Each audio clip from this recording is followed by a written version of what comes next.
अब यो चाहिँ एकदम इम्पोर्टेन्ट छ है। हेर्दाखेरि सजिलो लाग्छ, गर्दाखेरि चाहिँ धेरैजनाले बिगार्नुहुन्छ। अलिक टाइम पनि लाग्छ फेरि यसलाई गर्न। अब मैले के गरिदिन्छु यसलाई, के लेट गर्छु भने जस्तै अघि एउटा भनिसक्नु भएको छ, एउटाले के लेट गर्ने भन्नुभएको छ। मैले के लेट गरेँ, के लेट गरिसकेपछि चाहिँ मैले अब यस्तो गर्न सक्छु, सबैको लागि निकालिदिन्छु है त।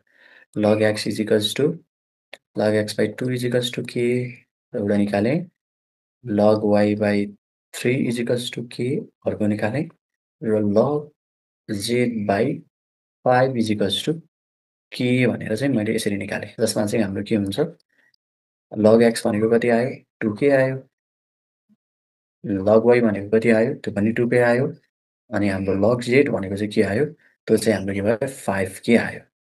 5k आयो, ओके आयो। अब चाहिँ हामीलाई निकाल्न पर्ने चाहिँ के छ, x स्क्वायर चाहिँ हामीलाई निकाल्न पर्ने छ है त। हामीले चाहिँ के निकाल्न पर्ने छ, x स्क्वायर चाहिँ हामीले निकाल्न पर्ने छ।